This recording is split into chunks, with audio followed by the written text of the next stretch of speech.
All right, good afternoon, everyone. Sorry about the slight delay. Obviously, there were some technical hiccups as per usual. A very warm welcome to our roundtable, Solidarity Across Uneven Terrains, Practicing Care and Resistance within Neoliberal Academia. It's been a pleasure to organize this event together with Leonie Jegen in our roles as organizing members of the European International Studies Association's Early Career Development Group. Today's roundtable marks the first in a series of online events the ECD group has planned for this year. We usually share updates through LinkedIn, Blue Sky, and the EISA newsletter.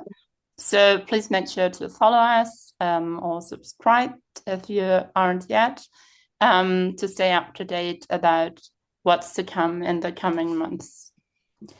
Now, many of the dynamics we will be discussing today are by no means new, and yet the frequency with which we hear and read stories about continued precarity, burnout, and research fatigue from our colleagues, or found ourselves once again signing petitions against the dissolution of entire study programs or the severe infringements on academic freedom, seems to have significantly increased, particularly so, of course, in the recent treatment of scholars who express solidarity with Palestine, as well as the dismantling of deviant academic institutions in the US.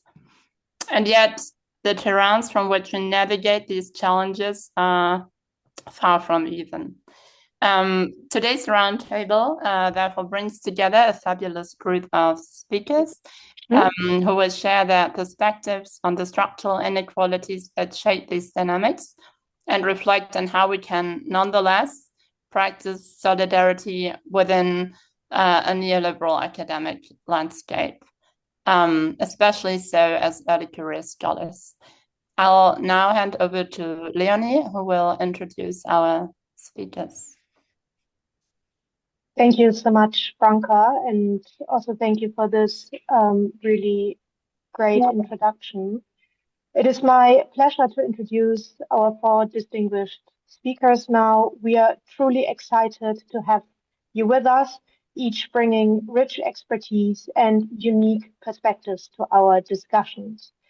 First, we welcome Anahita Aryan, Assistant Professor of Political Science at Leiden University. Her work examines how sovereignty, diplomacy, empire, gender, race, sex, and religion intersect to shape political orders across the Islamicide world, Eurasia, and the Indian Ocean. She also researches pedagogy, especially how effect and inclusive approaches can help us teach international relations in a genuinely pluriversal manner.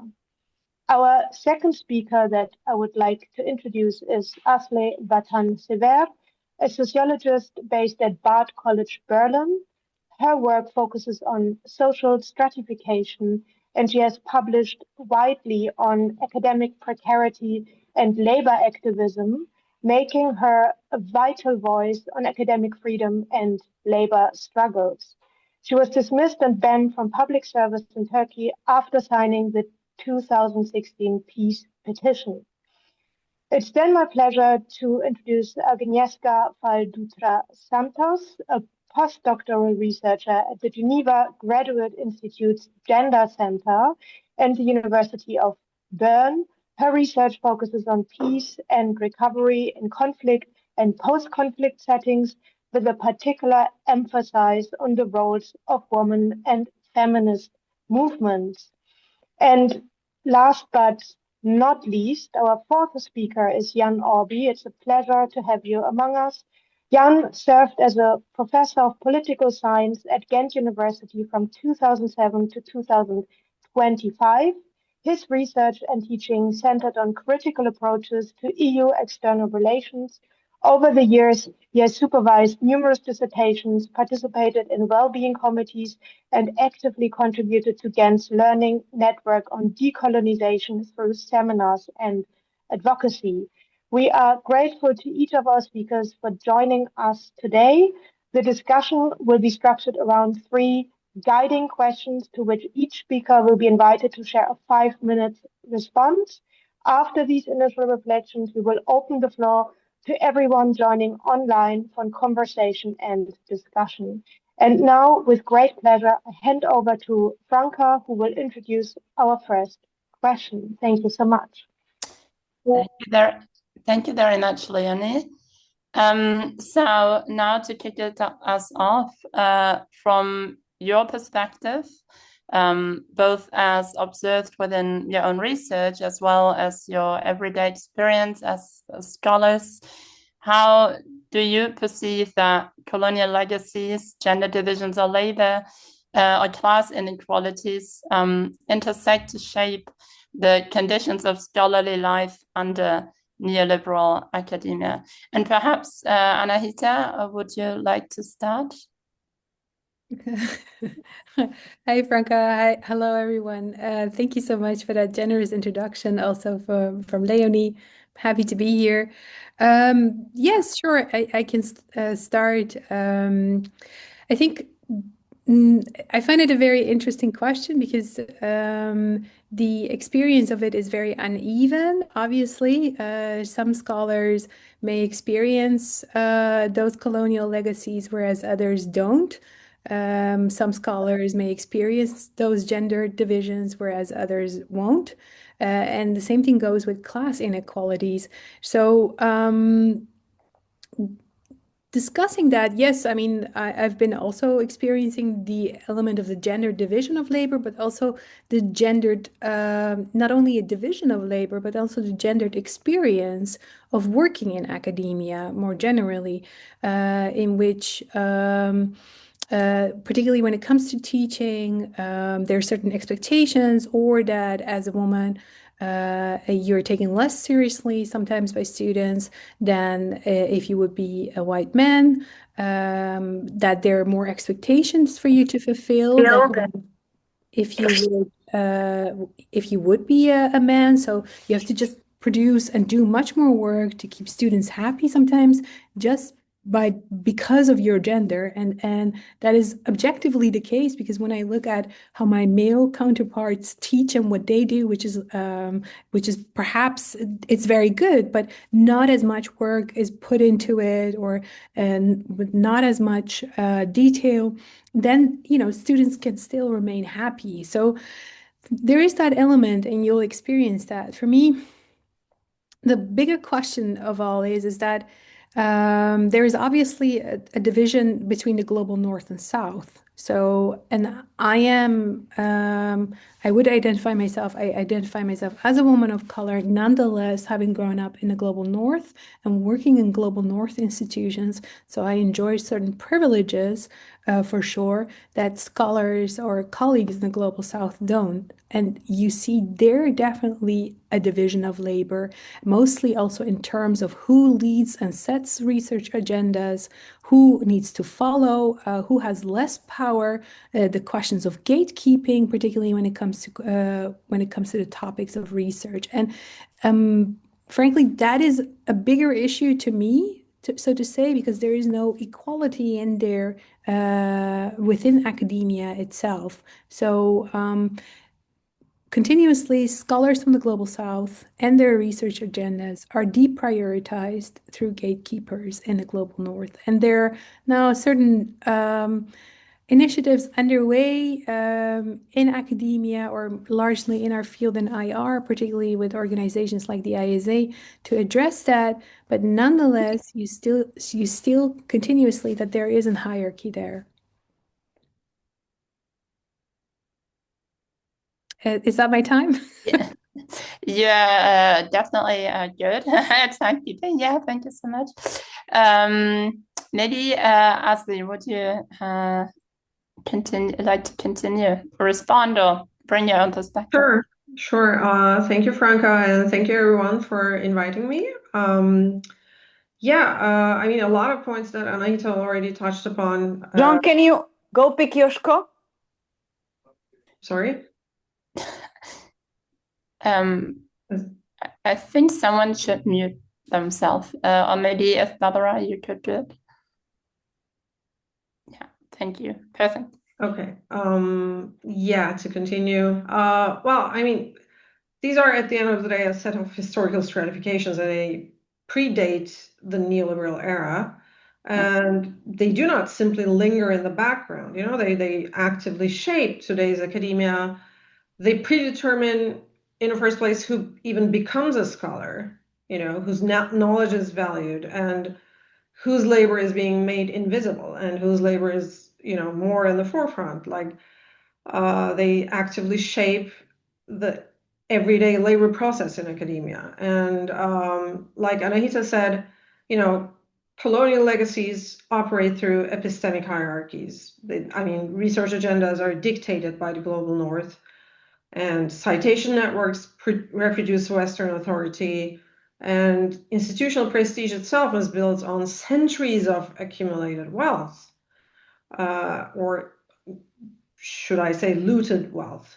And scholars from the global south or scholars working on decolonial approaches often find themselves structurally positioned as, I don't know, some sort of local informants rather than producers of theory. And we all know that this is not a coincidence. I mean, it's simply a continuation of colonial knowledge ordering. And you can say the same about gendered divisions of labor. They also underpin academic life. I mean, like teaching, mentoring, lower ranked administrative work, care work, and like diversity tasks and so on, which are actually crucial for the functioning of universities, don't get me wrong, but they're totally undervalued, most of the time unpaid, and like totally uncounted in promotion structures. These type of tasks remain disproportionately assigned to women and or minoritized scholars. And in the meantime, productivity continues to be defined by masculinized ideals, like, you know, having the luxury to be able to work long hours, mobility, emotional detachment, which are all, you know, forms of labor that are impossible for many, especially for women who often also have to be the primary caregiver outside of the workplace. And, you know, these continue to be reproduced in our everyday workings. The same applies to class inequalities. Like, unsurprisingly, they're all similar because they're like the basic structures of the world system. And class inequalities too, they further entrench these dynamics. Like, who can afford to have an academic career in the first place? I mean, an academic career, at least until you get tenure, which statistically most of the PhD holders will not get anyway, by the way. It involves unpaid work, self-funded research, you know, self-funded publications, self-funded conference attendance, and so on and so forth. And, you know, oftentimes you have longer periods of unemployment or just unpaid affiliation between temporary contracts, and like, you know, you have to perform frequent geographic mobility, at least in the prolonged early phase of your career. And those who can't do these things are automatically filtered out long before their merit is even assessed. So neoliberalism, if anything, maybe intensifies this by, you know, framing some sort of scarcity or competition and individual responsibility as natural. But these have always been a part of the, you know, modern academia. And of course, these structures that shaped the modern world system continue to intersect in academia. They created this stratified academic landscape as we know it, where access and legitimacy and survival are totally unevenly distributed. And this has been the case since the start of the modern research university. The neoliberal university, in that sense, is not a betrayal against the university. It is simply an intensification of the unequal nature of the university due to the expansion of the qualified academic workforce. Now we have a bigger reserve army of labor force, and this makes it, of course, easier to, you know, intensify labor coercion. But the neoliberal university itself is not failing. It is functioning exactly as its historical foundations have designed it to function. Wonderful. Thank you so much for shedding light on the historical dimension of it. Agnieszka, would you like to continue? Yes, thank you. And I'll pick up, I mean, both Ashley and Anahita, you've just touched on so many important points. And I don't know that I can, add something absolutely groundbreaking, but maybe just pick up on a few pieces that you have said. And one is that that piece exactly of, whose knowledge counts, right? What knowledge is count. And I have found it kind of continuously really frustrating, right? So I work on projects where we're working, where we're doing our best to apply kind of participatory action research approach, feminist research methods, and that means that we really, really want to value the knowledge, the embodied knowledges of people that we work with, those that we interview, and those that we work with as we call them research advisors or research partners. And of course, there is, a whole plethora of frustrations from kind of the level at which the different knowledges are valued. And I haven't had it questioned whether, I should list kind of activist collaborators, colleagues as co-authors of an article if the actual writing has mostly been done by me as the kind of academic side of this partnership. Why aren't they just listed as an interviewee? But that's the system is huge against them in that case, right? Because the language, in order for an article to be accepted at the journal, right? The language has to be what it has to be. First of all, it has to be English, and second of all, it has to be, it has to be that kind of academic lingo and all of that. That the kind of like physical writing of the piece is not the only thing that goes into co-authorship, right? But there isn't an understanding of that. Co-authorship in itself. We keep talking about how we want to foster partnerships, we want to foster interdisciplinarity, yet in most academic evaluations, co-authored articles are valued less than single-authored articles, right? To me, that's almost part of kind of my working methods. It's just part of the kind of scholar I want to be, is to co-author pieces. It actually takes more work and not less. But I do believe it kind of brings more value, but that value is not necessarily valued by the academic system, and I think that's one of the kind of facets of its kind of colonial and neoliberal order or structuring. And so in general, I think the way we think about and the way I have seen and heard of and been nudged to, but well, I try to resist it, right? To think about quote unquote local, right? So that would be, often be the global South colleagues, local collaborators is more as kind of producers of data, right? It's the data collectors, or maybe it's almost like a lower, right? So they don't, they are not perceived as those who actually set the research agenda, who can bring insights, who can kind of bring, give the direction to the research.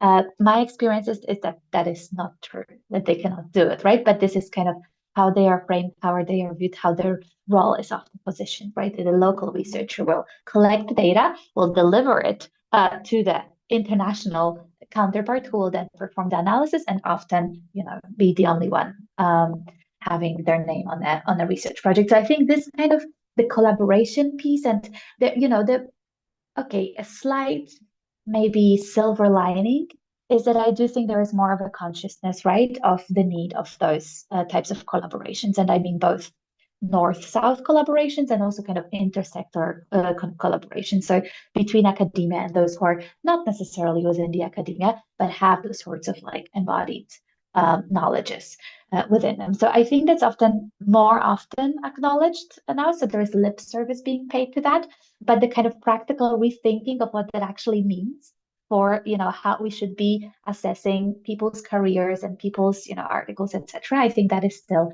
missing. So yeah, that builds on what I think both Anahita and Ashley have been saying. And the second piece I wanted to pick up on is the gender piece, and is specifically the kind of care piece. And as someone who both researches care and who had 2 children while doing my PhD, It's really it's difficult, right? Because it's not only that, I mean, Ashley, you said that, right? Like an academic work is designed in a way that it basically expects you to kind of do a lot of work for free. So then if you have to support your family, and so hopefully, you manage to get some sort of a job that is not for free, then you have to, work also on your free time. But when you have little kids, your free time is that you don't actually have it, right? None of your time is yours. So the expectation built into the system of weekend work, of the evening work, of conference travel, and I because of being a mom of young children and also an academic, I have been in touch with a lot of other mothers, and it's universally a challenge, right? And there's universally judgment, whichever way you decide to go. I remember having those conversations early when I had my older daughter, and I was on this research project, and I felt immense pressure. I was at the time a PhD student and a research assistant, and I felt immense pressure. They're like, the baby's already 6 months old. Aren't you ready to travel yet? And talking to other moms in similar circumstances where, and then everyone finds their own solution. Do you bring your child with you, or do you leave them? But it's not really very well. And I want to appreciate what is being done, but creating a childcare opportunity at the conference where, the little baby will not know that, like, it's done by someone who doesn't have babies, because you will not be able to leave, or it will be very tough on you and the baby to leave them in a place that they don't know, with childcare that they've not been used to. And, if you go to any childcare, they will have an adaptation period. You can't have that at the conference. So this kind of throwing in like childcare room and a babysitter at the conference, again, is maybe a solution that shows that there is a recognition of the problem, but it's not actually a solution to the problem. Thanks so much for these very concrete insights and insights into your own experience. Jan, would you like to conclude for this part? Well, thank you, Frank. I conclude. I think a lot has been said already, and I'm not sure if I can add too much. First of all, let me say I'm honored to be invited here. Thank you for having me. I also think I should be modest here in the sense that I don't do research into these topics. Contrary to I think the other speakers, I have not really researched these issues. So I'm talking more from a personal experience I guess, and but I have been struggling also with some of these issues as a professor for many years, and then I decided to quit the university since 1st of October this year.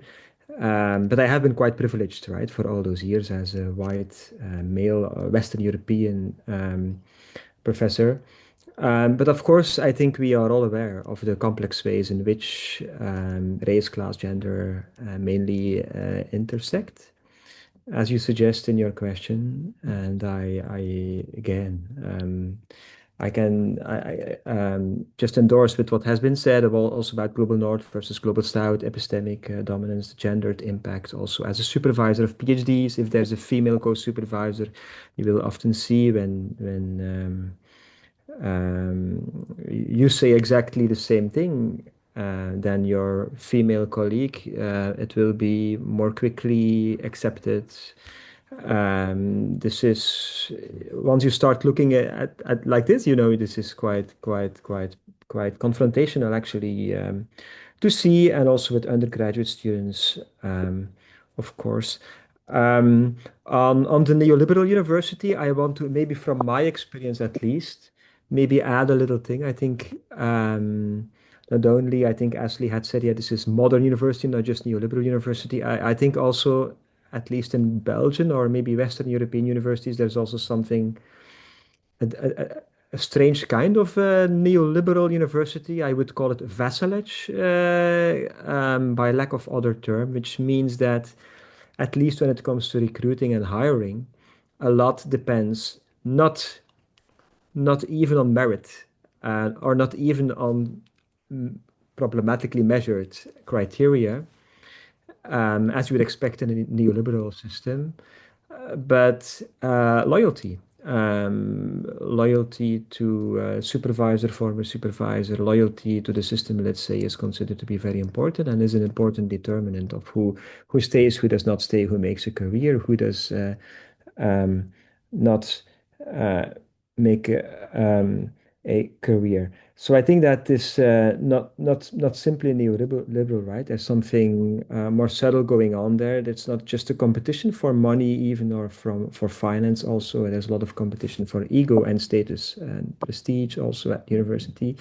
And the expectation of loyalty can be very high and determine who stays, who does not stay.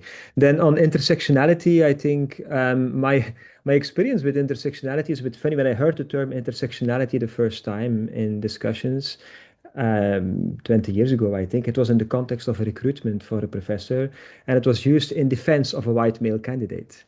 Because the white male candidate was ostensibly from a more labor or middle class background, let's say, whereas the female candidate, the female white candidate, also was supposed to be from a richer background. So that was interesting to notice how often a whitewashed or very one-sided and reduced view on intersectionality has been used. Also, more recently, I've also seen how white female candidates have been using intersectionality as a way to exclude or argue against global south or racialized candidates, because we have these diversity trainings at university, and at one of the recent diversity trainings we got this presentation of, I think it was 16 or 18 dimensions of intersectionality.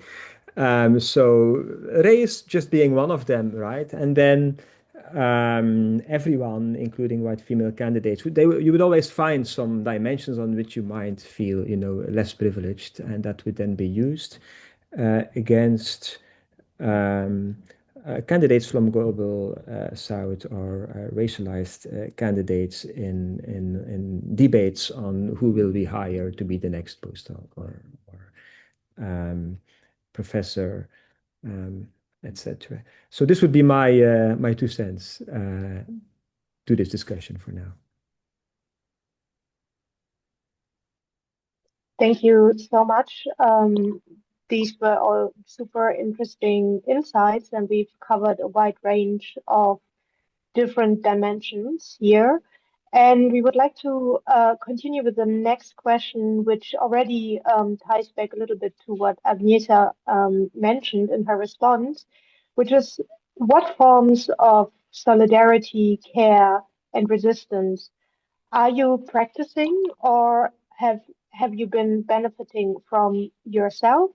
What can we learn from them, especially as early career scholars in international relations? Thank you. And I pass now the word, first speaker to Jan, then Anahita, Asle, and Agnieszka. So Jan, you can go and comment first this time. Okay, thank you. Well, it's a very difficult one, right? Care and solidarity in an academic context. On the other hand, I find that as a professor, at least, there's a lot you can do, and there's a lot of low-hanging fruit there. And I think in that sense, maybe this event is not the right audience, right? I think it would be easier for me actually to speak to professors on this, perhaps, than to early career researchers. But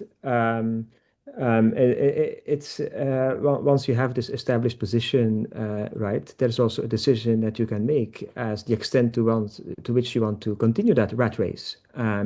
Because I mean, those who are already tenured, etc., we still like to complain about academia. We like to complain about neoliberal university, but actually, very often we have quite solid contracts. And then again, from that position, maybe we might publish a bit less. Maybe we would gather less prestige, or but there's a lot we can do in terms of care and solidarity. First of all, to start by listening and to be genuinely interested in other researchers. This sounds obvious, but I think it's not always that common, to have a genuine interest and to take time to talk and to listen, especially to listen to, to, to, to young researchers who often have more to say, you know, and more original ideas, right? And than the more established one. Then, of course, there is this, I think, active bystander role. In my experience, the active bystander thing can be quite important, meaning that, you know, we see a lot of injustices around us, right? Sometimes it's hard, and sometimes it's even dangerous to directly address this. But there are ways you can go to talk to someone after, you know, after a meeting, or you can make it clear, even non-verbally, you can make it clear that you agree with or that you don't agree with something that has been said. Okay, I think everyone will. Okay, of course, that has now led to active bystander trainings that all professors have to take now, I think, in some universities, and this has maybe become a little bit of a tick the box kind of thing. But the essence is, of course, important. I also think, especially for early career researchers, I think exchange of information is important. Some would call it gossip. Well, if it is called gossip, then I think gossiping is important in the sense that I think it's really, well, maybe it's a feminist practice or maybe not, but to talk to each other and also to share information. Because unfortunately, young researchers, they come and go, right? Often they stay 3-4 years at university, then they go. Professors, they stay. And you have all these generations who try to, you know, discover how life is like at a certain faculty or department, research group. And I have seen very positive, you know, hopeful examples of where PhDs actually gather, they join, they talk, they share their experiences, right? It strengthens them, especially also racialized students. In some instances at my university or former university, they found each other. They were discussing across departments, across faculties, even they were discussing things together. I think that has been very, very helpful to create solidarities between PhDs. In my experience, and that goes back to what I said earlier about loyalty, there's a lot of vertical links between supervisor and PhDs. And I think it's important to counter that with more horizontal links. And for PhDs and early career researchers to find like-minded people, there's a lot of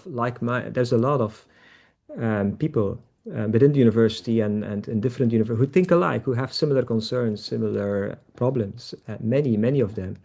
It's just a matter of finding them. And also, when wrong things happen at university, there are many ways in which can be reacted. Maybe not direct confrontational, that can be very tricky, but more subtle ways.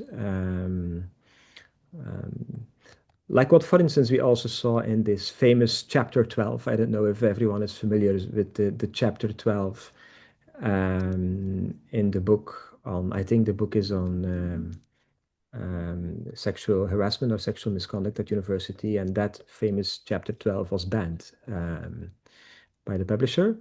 But I'm sure you can find it somewhere online. I can otherwise also put the link in the chat, perhaps. So there was, I think the title of the chapter is the walls spoke when no one else would. So there was the graffiti on the walls, and people were sharing messages on the walls, and that indicated how other researchers were experiencing similar issues, although they did not know of each other. They had not yet started finding each other and talking to each other. So I think that metaphor, and it's not even a metaphor, when the walls spoke, is a very interesting one in terms of the need to talk and share experiences and information between early career researchers. And as professors, we can foster that, right? Not by wanting to be there, but we can create spaces and facilitate spaces within which this can happen. First of all, maybe by speaking less also. So I will also finish with that. Thank you, Jan, for sharing your practices with us and your insights. Anahita, I would like to invite you to come next, and maybe Barbara, you could mute again our participants. Thank you. Great. Thank you so much. A lot of important points that Jan raised, and I will follow up on some of them. So I think what is really important is empathy and holding space for people by giving each other support, often checking in. Like, how are you doing? How are things going? Just keeping the conversation going as a form of solidarity and care. I think this is really important because as a result of that, if someone is harmed or they're carrying a burden, they're not carrying it alone. It can be shared perhaps, or they can find help and or solace through that, empathy and offer of care and creating space. From a research point of view, of course, because when it comes to research, you also need that empathy and care, and those in positions of power or those that have permanent positions should try to create space for different types of research. So not only, pursuing their own particular research agenda and basically building everything around that, but creating the space for other types of research of early career scholars and passing this on, this ethic of, because you focus on one particular type of research, it should not make you feel comfortable to exclude other types of research, particularly when they're from the global south or are based on different types of methodologies and epistemologies. I think this is really important. And in terms of resistance, it all boils down to having the courage to speak up and also to defend and support those that are marginalized in the academic mill, so to say. And at the same time, to bust myths that are prevalent in academia, right? And to stay open, and to also be able to call out harmful behavior and structures. I think these are really important values when it comes to, practicing solidarity and care or resistance. And I have had the benefit of having this type of, support in certain situations, and also the disadvantage that when I did need it, it wasn't there because either as a result of an absence of awareness of why it is important to be able to provide that type of solidarity or support, or just because of an indifference as a result of gendered experiences. So this would, for me, be the most important thing when it comes to that. Yeah. Thank you. Thank you so much, Anahita. I pass on to Asli. Thank you, Leonie. Yeah, a lot of the things that have been said resonate with me too, especially, about the practical barriers against labor organizing at university due to high turnover. But I will go one step further and say, in addition to what Jan said, this does not only concern early career scholars, or to put it more precisely and correctly, most of the people who circulate between positions and universities are not early career at all. They're just infantilized as early career because there aren't enough tenured positions.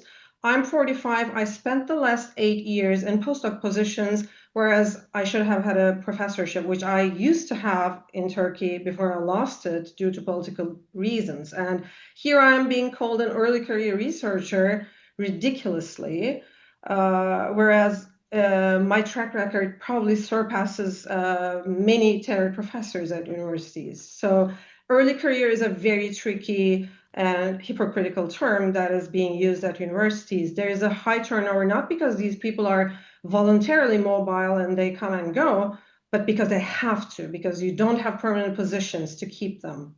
And with regard to professors opening spaces for people, it's never going to happen.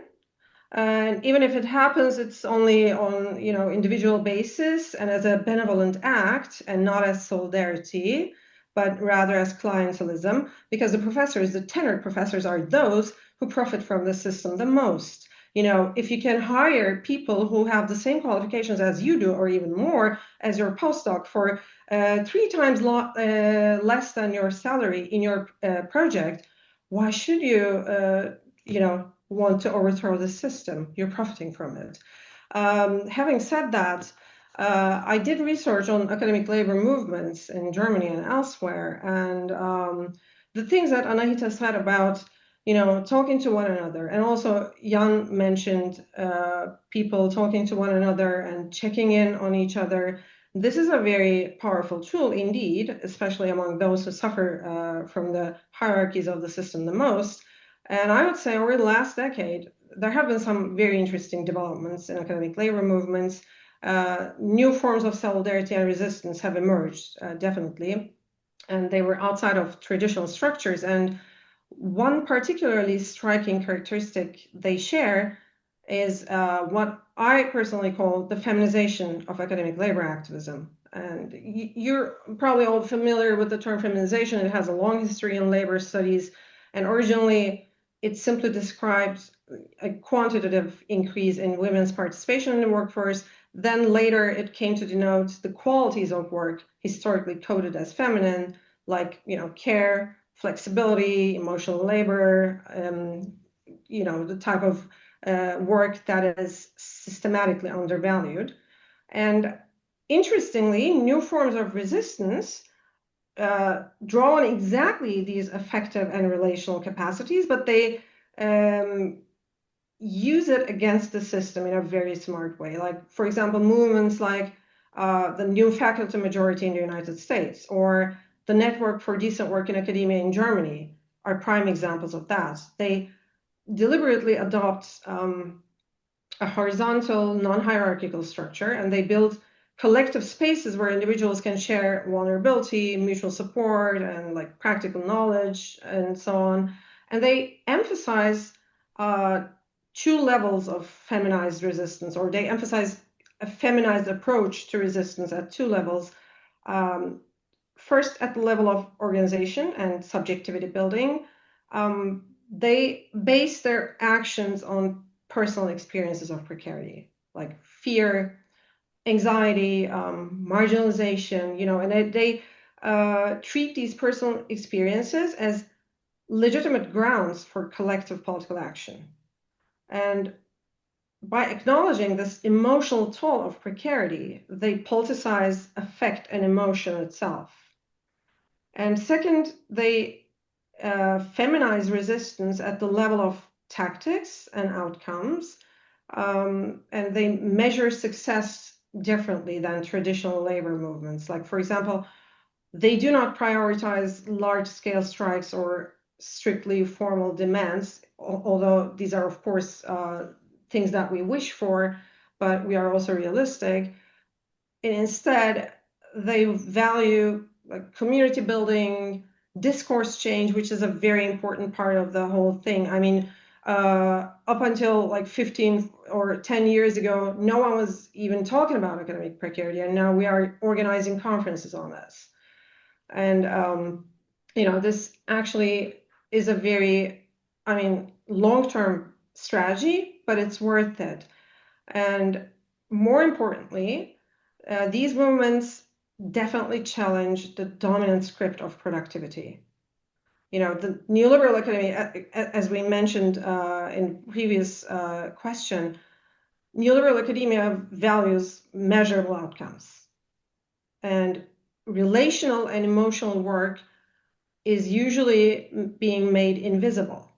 Whereas feminized activism underlines collective care, solidarity, mutual empowerment, and they claim that these are equally crucial forms of achievement. So there are, I think, 2 lessons that we can draw from current day academic labor movements. First of all, care is political. Investing in colleagues' well-being and creating spaces for one another for emotional and intellectual support these are disruptive methods against the extractive norms of academia. And second, collective emotions are powerful. But the trick here is to make those emotions collective in the first place, sharing struggles, talking about precarity publicly, talking about your struggles publicly while protecting one another from risks. Like, for example, there was the Ich bin Hanna campaign in Germany a couple of years back, where precarious researchers suddenly started to share their experiences of precarity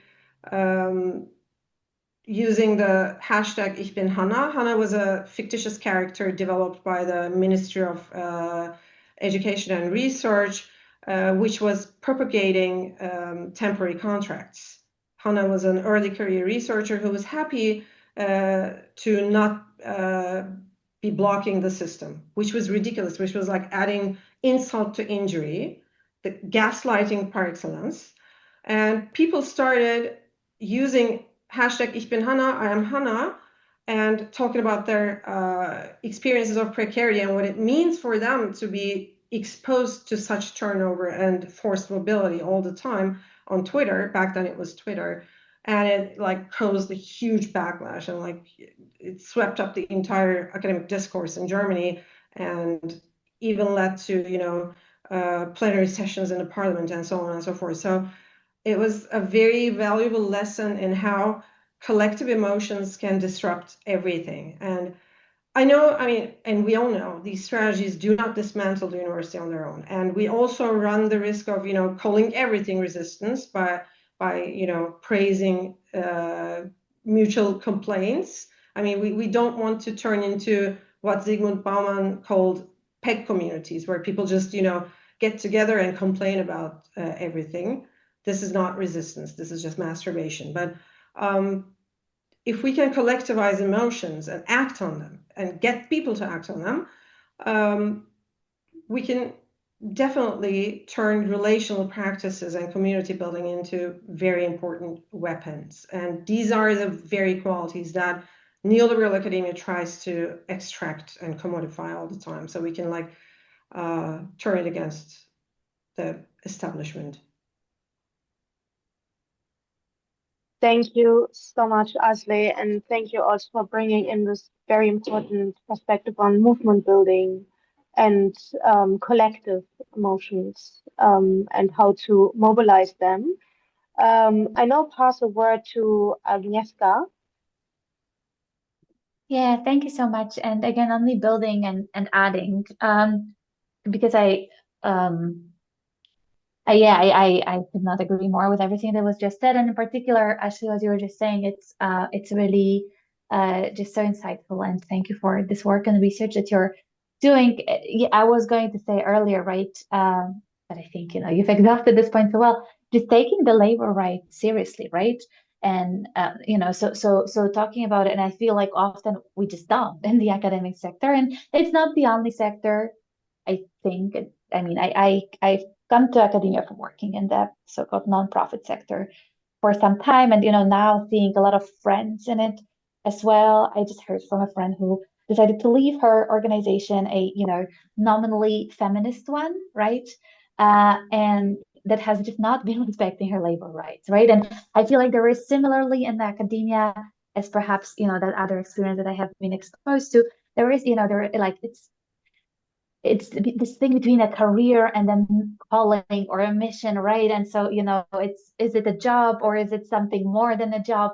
No, it is a job, right? And so therefore it should happen within the limits and with the rights of what a job is and is supposed to be, right? But I think there is the narrative that is built around certain types of jobs, and it's often actually the care jobs as well, right? Ashley, you might have more to say about that, but of course for doctors, nurses, right?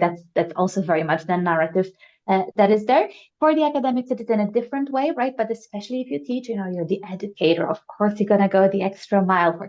So I think these narratives are something that is something to be wary of as well. That is not to say that we should not care, right, or not go the extra mile, but just for that narrative of care or of a calling or, a passion, not to be weaponized against people who are just struggling to survive.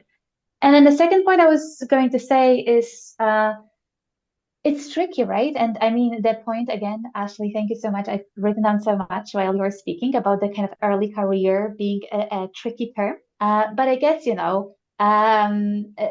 yeah.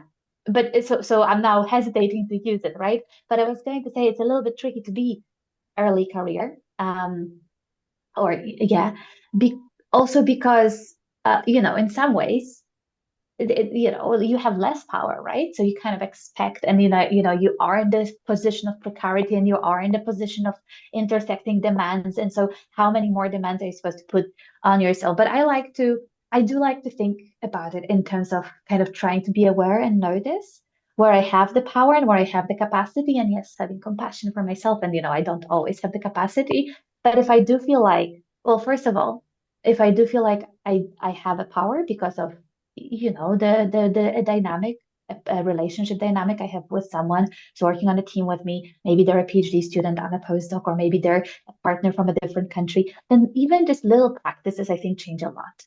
And yes, the change should be structural, and we should not put it on ourselves as individuals. But I mean, this is also, I guess, coming a little bit from my previous experience and having managers and then being a manager and knowing that, writing like scheduling that email for it not to actually come out on a Saturday, even if you're writing on a Saturday, but for it to come on Monday, so that so it sets up the culture, right? Like I worked with and under people who just routinely email in the evening and on weekends, and it's just not great. It's not good leadership, and I mean it's a small thing, and it might actually work best for you. Like I do that sometimes if I'm putting my baby to sleep and he's here and I'm on the phone, and but it only if, and I always schedule it so that people don't actually get it at a late hour and feel like, oh my God, she's still working. I should be working too. Maybe I didn't work in the middle of the day. So just trying to be aware, and I think in the relationships with the research and with research partners, especially in the global south, that power, dynamic is very, very obvious. But somehow I think sometimes because of the powerlessness of early career scholars in the context of the academia, I don't know, it's easy to kind of forget that I am actually in a serious position of power vis-a-vis certain people, and I should be very aware of that and kind of how I utilize that or not, and all of this.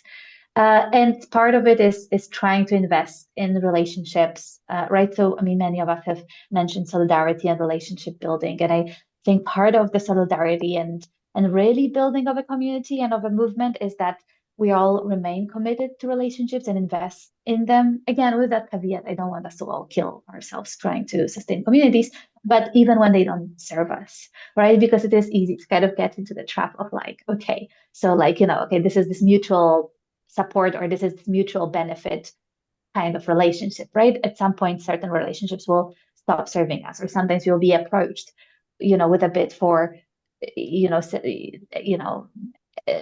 creating a relationship or a relation that does not necessarily directly serve us, and just being open to those, I think is an act of solidarity, but it's an act that requires a lot of capacity, and so we don't always have it. And then finally, just one final point I wanted to say. So someone had talked about things, and I think that's, I mean, Jan, you said that first, and I think Anahita and Ashley, you both picked it up. And I was going to just share an experience, and I think speak about challenges, as one undergoes them, or maybe not. Again, if it's too tough, I don't want to, again, put too much on people. But it has happened to me more than once, but once recently that I found out of someone leaving the academia. And, I didn't know them very closely, but the image I had of them is like, they were an assistant professor. They're like, they have a professorship position. They're doing well. They're right. Like, and they weren't, right. And they decided to quit the academia. Right. And I think I mean, it's just interesting. And, I'm sure they have opened up to other people and sought support where they could have sought support, and all of this. So I'm not saying that, but I guess, when and where we have capacity to just kind of normalize And I think we are, and Ashley and others in this conversation, to a large extent, thanks to your work, normalizing talking about these challenges and how challenging it is a little bit more. But I think there is still a long way to go. I think, for the most part, we are, like there still isn't that much transparency of just how pervasive the burnout and the struggle and the precarity is, right? And not only for people who are a year out or 2 years out or 3 years out of their PhD, right? I think that's just something that is important to keep talking about and making clear. Excellent. Thank you so much, Agnieszka. And the intrasystemic change versus leaving academia is transitioning nicely into the last question we have for today.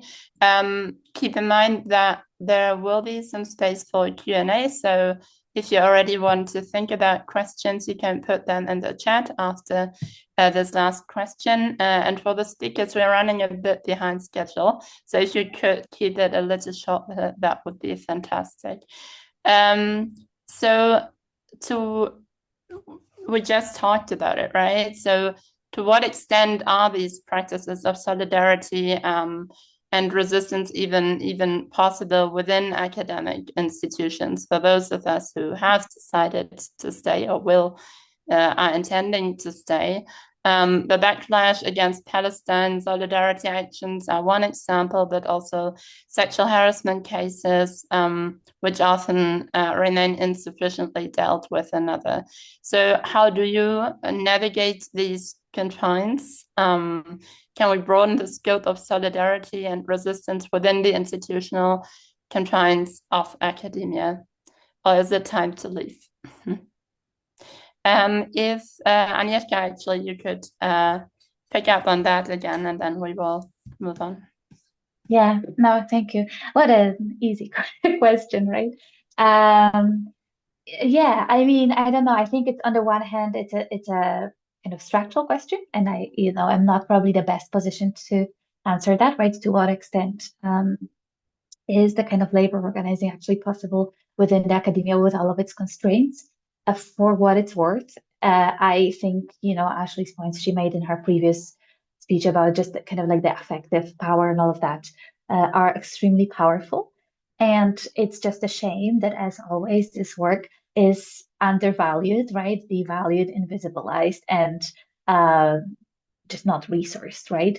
So perhaps just, thinking more about it, like that's a structural change that one could imagine pushing for, right?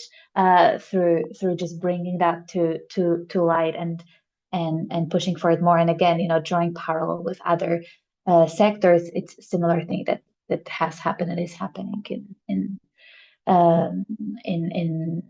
for example, the kind of peace building sector, right? Where, you're just kind of trying to make it clear that building relationships is actually, the stuff of it, and has to be resourced, therefore, right? And recognized and valued.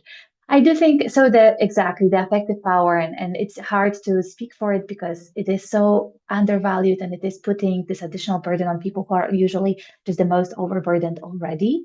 But in my experience, I think this is thus far where I have felt, what I have been able to hang on to the most when faced with the most difficulty, right? So having that sense of solidarity of others going through a similar thing, or standing up for my rights, our rights, for what is right. And so having that sense of community, having that sense of solidarity, I do think it matters, and I do think it can maybe change the conversation. So I don't know if that answers your question, but in the interest of time, I will assume that. Perfect. Thank you so much. Anahita, would you like to continue?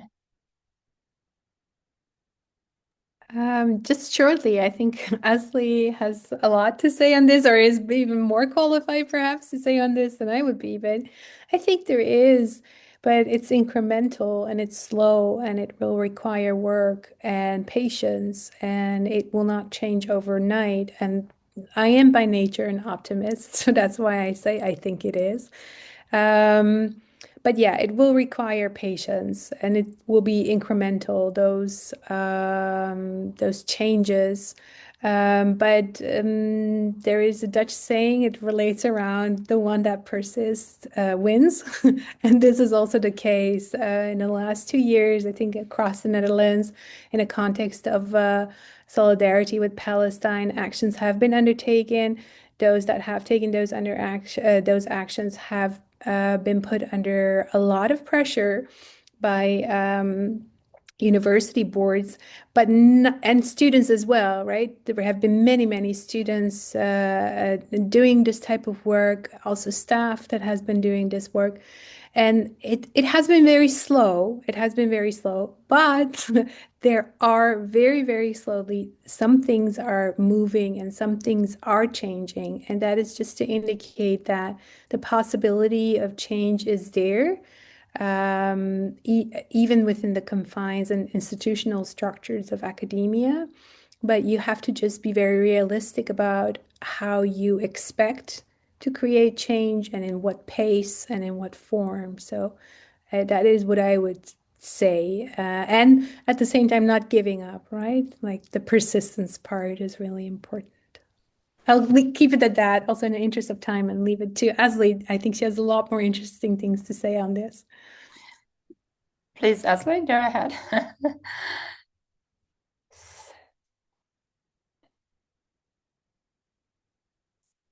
I think you're muted. Oh, sorry, I did not realize. Thank you. And thank you also, Anahita.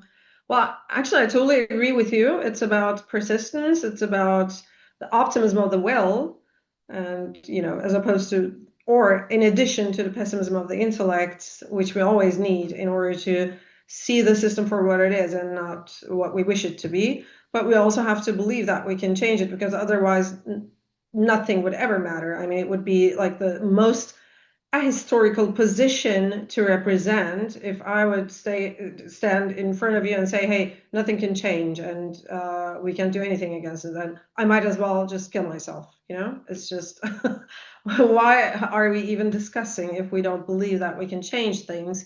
But I think, maybe we should start with the question, what is the alternative? I mean, of course, resistance has its price. But not resisting has a higher price. And, what would be the alternative? Just leaving things as they are? It's obviously not sustainable. Or, abolishing the university altogether. Well, like I said, I think the question forces us to see the university for what it fundamentally is than what we wish it to be. And just like any other enterprise in capitalism, the neoliberal university is also built on commodification. Commodification of intellectual labor, commodification of emotional energies, of knowledge traditions and everything. So its purpose, and we have to be very clear on that, we should stop idealizing the university. It's a production site. It's an enterprise. It's a capitalist enterprise. And its purpose is not emancipation, but accumulation. Accumulation of knowledge, but it is operating within a capitalist system, so it's also an accumulation of revenue, accumulation of rankings, and reputation. And unfortunately, internal reform is something that I'm skeptical of, to say the least, because it's often geared towards institutional pacification. Who does the reform in the first place? Those in decision-making mechanisms. And this is a very tricky situation. We know how things work at universities, right? And you have diversity initiatives on the one hand, but they comfortably coexist with the exploitation of the labor of the most vulnerable. Or, you see decolonization slogans thrown around, they circulate while Eurocentric funding structures remain untouched. Or we talk about well-being, and there are well-being programs and psychological support structures, etc., and they proliferate even as workloads intensify. As you see, the whole sector absorbs critique, aestheticizes it, and continues unchanged. I mean, there is incremental change, as Anahita said, but on the other hand, those professors who preach labor rights and equality in the classroom turn around and hire people who are equally qualified as themselves as temporary postdocs in their projects. Or those who sing the gospel of democracy in the classroom see absolutely no problem with the fact that the decision-making mechanisms at the universities consist only of tenured faculty, which actually makes up the quantitative minority, by the way, whereby the majority of the academic workforce consists of non-tenured and temporarily employed scholars. Like, the statistics show that 75% of faculty in the United States consists of adjuncts, or 92% of the entire academic workforce in Germany consists of non-tenured scholars. Whereas we have not even one non-tenured scholar in decision-making mechanisms at universities, whereby everybody loves to talk about democracy, right? So who is supposed to spearhead the reform? Those who profit from the status quo? I mean, truly progressive reform requires collectivity and solidarity. And solidarity can only emerge between those who have equal stakes in changing the status quo, those who suffer equally from it. Anything else is just charity and pacification. And, like, getting rid of the university or abolition does not mean necessarily that we have to burn down the universities, even though I might be inclined to do that personally. But it actually means that we finally come to understand that the current structures are neither sustainable nor conducive to the university's basic functions like knowledge production and distribution. Like, the idea of getting rid of the university as we know it is actually a horizon. It's a very emancipating horizon. It's a commitment to building more egalitarian and system-critical intellectual communities. But as Anahita said, and I totally agree with that, it's a long and arduous project. I mean, many of us work inside the institutions we want to transform. So we're walking a tightrope. We have to build alternatives to the system we operate within, by the way, while refusing complicity. And there's only a certain extent to which you can refuse complicity. I mean, we are all complicit in one way or the other. But we can try to practice abolition as a horizon in our everyday acts of solidarity, in collective labor organizing, or simply in refusing metrics that devalue care, or in trying to center relational scholarship over competitive productivity, and so on and so forth. So, reforms can help mitigate the most destructive tendencies, maybe, but they cannot resolve the structural logic that makes the neoliberal university what it is. And getting rid of the university may not be the end point, but it is a compass. I mean, getting rid of the university as we know it now, it's a compass that keeps us oriented toward a future where knowledge is not commodified, or not as commodified as it is now, and where scholarship maybe becomes a collective public good rather than a site of stratified extraction. Yeah, thanks a lot for this very astute assessment. Jan, your take to end this section? Well, yes, so I think we have already had a fantastic insight, right, into complexity, and also I think I'm not sure if I have much to add. I agree with what has just been said very much. We can, of course, and we should, try to change the boundaries, but there are clear limits, and I think it's very important to be aware of these limits on the one hand. And I also agree with Ashley that it's very important to think about alternatives, to think about alternative horizons. If we abolish this university, then what is, what is the pluriversity perhaps, or the alternative kind of then non-commodified, knowledge production system. So I think it's really important to engage in such debates. It's also my experience discussing with PhDs, and so when I also earlier I talked about early career researchers, I mostly refer to PhDs or people in like first years of postdoc, I noticed that it can be very encouraging to think about the system and to think about alternatives, even if we know they are not feasible, certainly not in the short term. It can be really motivating and energizing to to try to think about the system and the confines within which we work, and then that also means some degree of complicity, indeed. Um, it also, I think, entails maybe a very important one, I think, is the realization that change will never be direct or will rarely be direct and visible. I mean, in many conversations with PhDs, I also noticed that, of course, there's a lot of issues and frustrations and problems, and we want to see direct change. And I think very often PhDs have actually, without realizing it, created the cracks that are not yet visible, perhaps, or somehow underground, created some change of discourse, as someone said earlier. But that only becomes visible maybe 10 years later or 15 years later. So change happens, not always even gradually, but in shocks, right? So um, so I think that is so change will happen, of course, but it's not always visible and not always direct. But anything we do may contribute to creating these little tracks and then maybe provoking some real change 10 or 20 years later. There is, however, I think also one pitfall, and I think it has also been referred to by Asli, is the co-optation. Or being co-opted into so-called reforms, like when professors ask or directors ask, what do we have to do? Or when they ask, maybe you can write up some, some recommendations, then it can actually become very tricky um,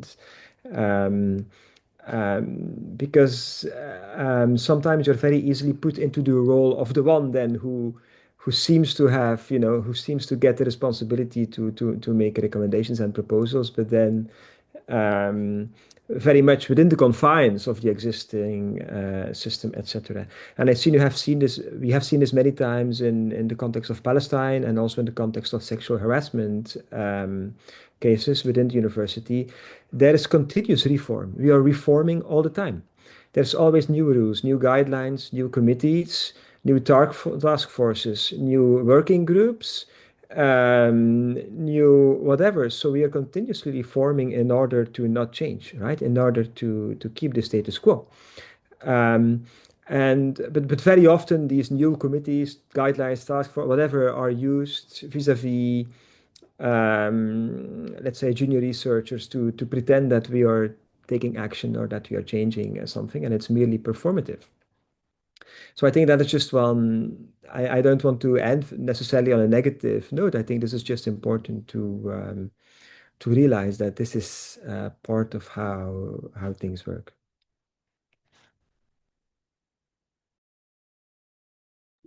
May I just add another small issue to it? Because this conversation so far, because of the question, also has been a lot focused on the university, but I think it's also the publishing industry that really needs to be restructured here because of the profits that they're making on the basis of the intellectual work that people are doing. And it's all unpaid, right? So they take ownership of our work without anything for it in return. And most universities are being funded by public money.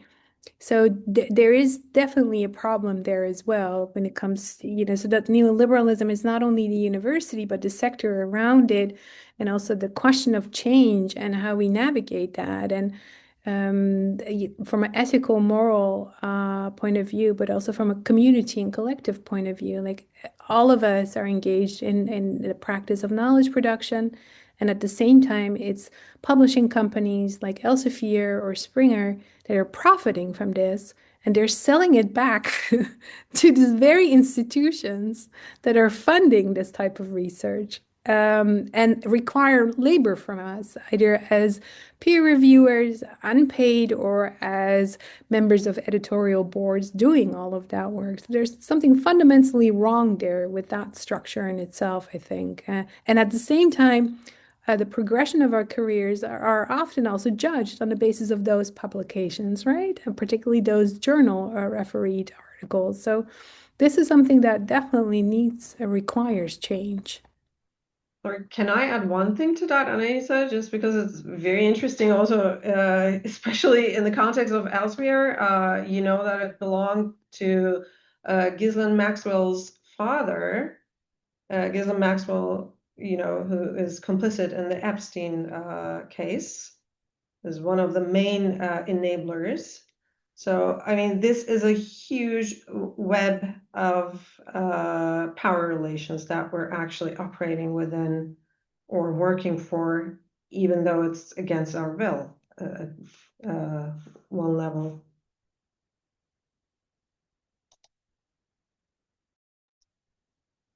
Yeah, thank you so much also for opening and breaking up the format already of this discussion. And these are extremely important points. We now want to move towards the discussion and invite people to put their comments in the chat.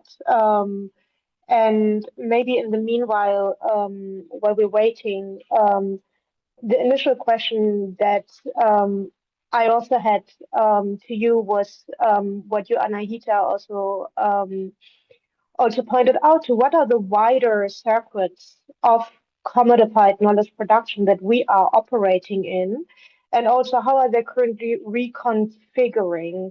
So to some extent they seem very stable, but to another extent we are also all aware that the political landscape in which we are operating is changing, funding is changing. So I was just wondering whether, you want to share your perspective on these wider circuits of commodified knowledge production we are operating in, and to what extent they're reconfiguring, but maybe also what, again, practices of resistance we can develop vis-a-vis actors like the publishing industry. And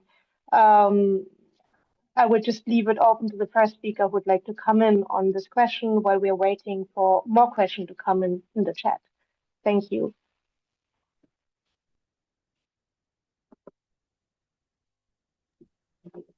I'm not sure I understood the question completely. Oh, I'm sorry. So my question was the wider context of commodified knowledge production we are working in as scholars, as academics, as people who are producing knowledge. You just pointed out to the publishing industry, for example. How is this wider? Well, do we see a current reconfiguration of that wider context? Are there possible ways of resisting these structures? And yeah, and I think these are the two main points. There are other industries that the academic knowledge production is entangled with, beside maybe the publishing industries that we've just looked at as an example. I mean, there's all this research and development side. There have been universities that made headlines for conducting knowledge production on private actors such as Frontex. There are all these dimensions, right? So I was just wondering whether you have some further perspectives to share on the wider context of commodified knowledge production. Yeah, if I may. So you have also the issue of, for example, oil companies and gas companies collaborating with universities. So basically using the platform of the university and the knowledge, the in-house knowledge in order to produce. So there are discussions about that within different universities across Europe about whether this is a good idea to continue that collaboration. Some would argue that it would be, others would argue that it's not, because it would inhibit, on the other hand, other type of research which is related to renewable energies or different types of research on the energy track, so to say, that is not dependent on fossil fuels. So there are all kinds of industries outside of the university that are intersected with it, and the publishing industry is just one of the many. Also pharmaceutical, so it's beyond our field. So within our field, in the social sciences, there's not that many, apart from the fact that we're all affected by AI in one way or another. So by the technology industry and how it deals with authorship and intellectual property rights, which is basically not dealing with it, basically stealing anything. But when you look at the other faculties within any university or other fields, they are somehow entangled with different types of industries that hold power or can hold power over these universities. And this involves, for example, in medicine, but also in engineering, in energy security or development of different alternative energy resources. So it's basically pretty much a conglomerate sector with which the university also needs to interact and is entangled with it. As for the changes, there have been some in the natural sciences because they were so fed up with this publishing industry that they have decided to establish their own journal that is peer-reviewed by professors themselves and editorial work done within the basis of the university itself. And it has been quite successful because at the end of the day, and it's open access, right? Whatever is published and in those journals, and everybody can access it. It's just there is no prescription or there is no paywall. And as a result of that, your research is disseminated. And I think this is a very interesting route to move to because it basically will break the backs of publishing companies. The only reason I think that we're doing what we're doing is because we haven't collectively thought of organizing ourselves in a different way against these publishing companies, but it's not something difficult to do. So there is a possibility here to, make research more accessible and basically cut out the middlemen, which are these publishing companies. Thanks. Can I add a little point to that? I mean, 100% agree, but I would say we're not only entangled with other sectors, but the research agendas in academia are mainly dictated by market incentives. I mean, I think we should unthink this imaginary boundary that we have between academia and other sectors. Academia is a gazillion-dollar industry within the same system as every other sector, and we are being subjected to the same market dynamics and logics as any other enterprise, as any other sector within capitalism. This is true. And I also agree with Agnieszka when she said in one of the previous discussions that we also have to accept the fact that we are wage laborers. And most of the time, not even wage laborers because there are not enough positions. We're not being paid most of the time. So this is a sector and this is work. This is wage labor that we're doing. We have to come to terms with that. And academic research agendas and academic work practices are being very much influenced by what's going on outside of the confines of university. But also, interestingly,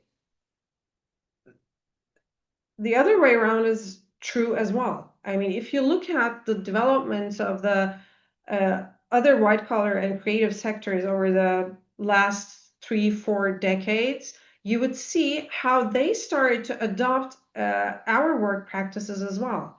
I mean, the neoliberal art of management, the neoliberal art of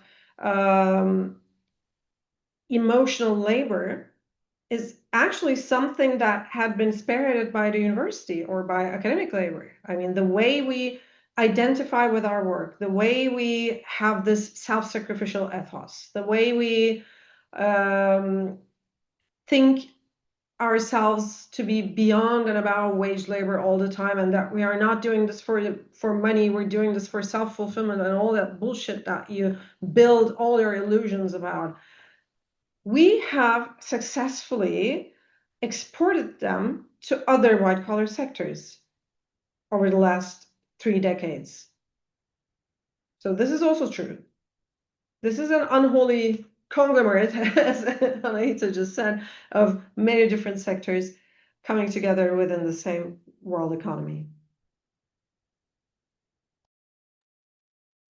Thank you so much, Ashley, and also for bringing in the bigger picture again to the discussion. Is there someone else who'd like to come in on this question, or should we go to the next question in the chat? Let's go to the next question then. We have Francesco, who is with us, also from the ESA board, who's asking how to square the brightly gloomy assessment of neoliberal academia that you make with its emancipatory dimensions. For example, large grants and citation-centric recognition have been key in legitimizing critical approaches and feminist approaches in IR. Would someone like to come on? Yeah, I could come in if I understand the question correctly. And I think, I think what you're saying is there is nuance, right? And yes, there have been, and we talked about it, right? Kind of discursive recognition of certain things. And there has even been kind of substantial creating of the space, let's say, for new knowledges, right? And so the kind of opening or, amplifying of some feminist scholarship.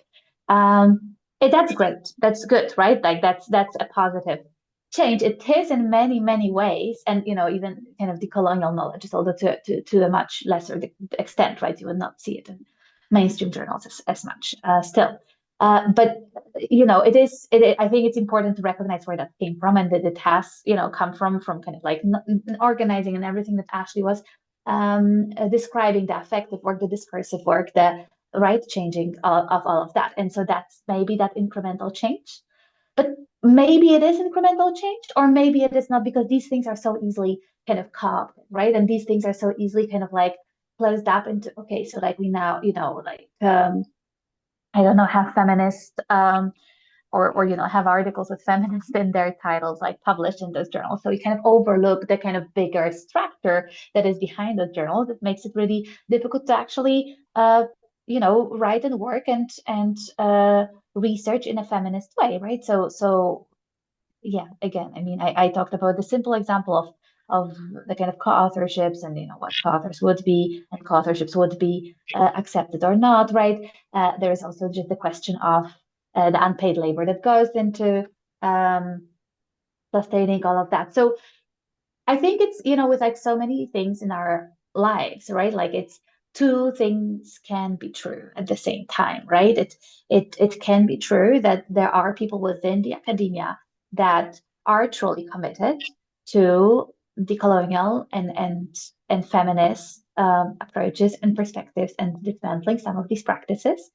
And these practices run deeper than these persons necessarily, right?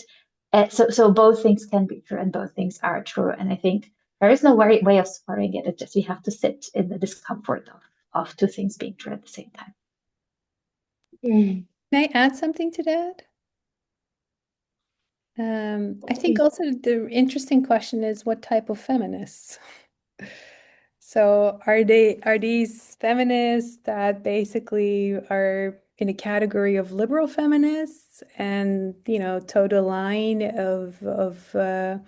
of mainstream knowledge production, but then with a feminist flavor to it, but nonetheless still Eurocentric, quite traditional, exclusionary of other feminist point of views, because there is not one such thing as feminism. There are feminisms, like multiple types of feminisms.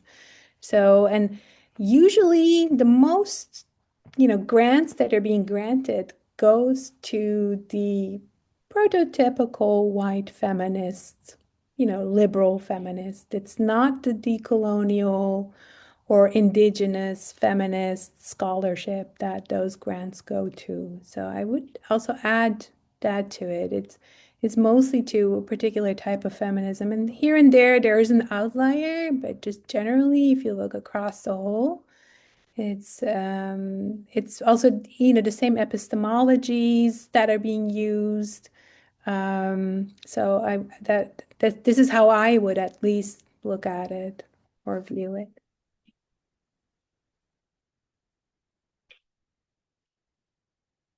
Yeah, thank you so much. Is there someone else who'd like to come in to that question? We're running a bit over time, so I will bundle the next two questions, and then we will conclude. But maybe I would like to ask you before, are you still happy to stay for one round of questions because we are over time to our distinguished speakers.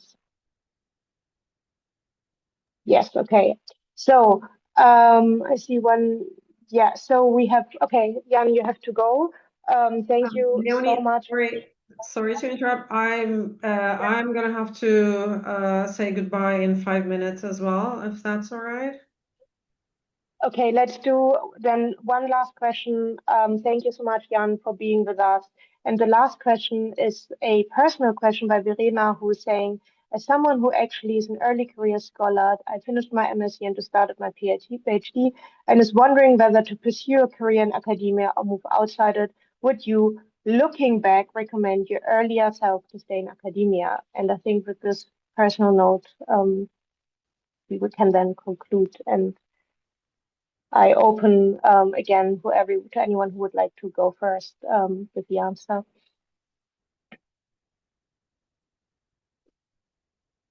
Maybe if there's no volunteer, Anaita, do you want to share your perspective? And then Sure. Well, I didn't immediately go into academia. I first worked in the so-called international relations industry and then came running back to academia. So I think my experience in that regard is different, but I was aware of what I was getting into because I had also seen life outside of academia and work outside of academia. So but I'll be honest with you, you're looking at precarity, moving around. I did all of that. You have no guarantee whether you will make it. You buy into a culture that is a lot of working, even though you try to convince yourself because you love it so much, which Ashley nicely deconstructed. So this is what you're looking into. But if you want to, have a life that you have a 9 to 5 working hour, per day, you have your weekends for yourself, and all the other work that is just unpaid and is invisible. And if you don't want that, then I would say don't go for it. But because, yeah, I'll be just honest. You need to be honest. And the reality is there will be more pressure on people working in academia, particularly in the context of politics and things that are changing. And one of the first sites when there is the rise of, the extreme right, increasing, isn't obviously also academia, when there is more pressure to also control how knowledge is produced and what type of knowledge is produced. So that would be my take on it. I know a lot of colleague professors who do not recommend it to young people and are honest with them and say, don't do it. And for example, most of my colleagues in the United States would say, don't do it.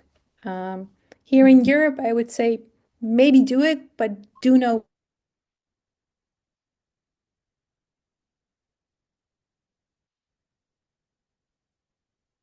I think Anaita has left us. No, you're back. Anaita, No, it you're was breaking up. me speaking. I was going to ask if it's frozen for everyone. Okay, so Anaita, you're breaking up. Yeah, Ashley sorry. is leaving. Ashley, thank you so much for being with us. It was really a pleasure to have you. Thank you for all your insights and perspectives. Thank you so much for having me. It was a great discussion. Thanks a lot. Thank you. Sorry that I have to Thank leave. you. Bye. Thank you so much. Anahita, do you want to, I think you were not quite done when you left us, or I don't know where I broke off. you were saying that you should know what you should get yourself into, and that's important.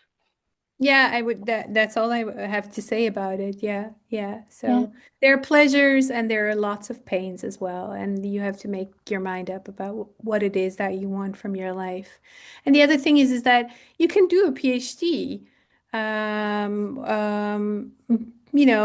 but afterwards think, I'll finish it and I have these 4 years to, engage with my brain and my thoughts and ripen my ideas, and afterwards I'm just going to not stay in academia and do something entirely else. That's totally valid and legitimate as well. And I also know people that do that they see the PhD as a nice, period of their life or time in order to engage in an intellectual way deeply. Thank you. Thank you so much for sharing this honest account, Anahita, and good advice. Agnieszka, would you like to come in before we wrap up on this, or? Yeah, just I mean, a very short. I don't have so much of looking back, right? But as someone who has kind of tried to answer that question or has kind of recently been trying to answer this question, constantly reevaluating, I think what is helpful to me, and coming as well from the international relations, I guess, industry, which is not so much better. I think that's another thing to say. There's a lot of industries that are problematic, right? Let's just put it front and center. A lot of these problems, Ashley said that they have been exported from academia, perhaps, or anyway. But like one thing that I find helpful is just avoiding to think of any job and any career path as this kind of mission or raison d'être. There might be things that we like things that we value about it very strongly, but also like keeping that it's a job part of it in your mind. It's a job that gives you certain skills. If you do decide to stay, it's because there is an opportunity, a job opportunity, right? And whether it's at the postdoc level or whatever, it gives you, this builds your academic CV, but it also gives you skills that are transferable, right? So as the next job, you might, and I think especially at that early stage, like there is a possibility to kind of like stay a little bit in between and have your non-negotiables and say, if this academic job requires me to move to a place, or like I cannot sustain it without moving to a place that I do not want to move to or do not want to raise my family in, that's a red line, right? And so having those red lines and like remembering it's also not all or nothing, right? At the end of the day, they're just jobs, and the job market right now is just so tough across many sectors. But it's also not impossible. Let's be the I guess optimist at heart. And when I say it's not impossible, I don't mean to get a job in an academia. It's just to get a job. And I think starting to think about these things as jobs as opposed to like callings that we have to fulfill or not makes it like takes some pressure off. Okay, I think we will wrap it off then. Apologies for taking longer, but thank you so much to all of our speakers for allowing us to have this conversation. It's a conversation that is probably far from being over for the better or the worse. And we will also, as an early career development group, continue this conversation with our next online event that will have to do with precarity in academia. The dates will be announced. As I said before, you're very much invited to follow us on our social media channels, and also thanks to the EISA for opening up these spaces. Have a great evening, everyone. Thank you. Bye. Bye.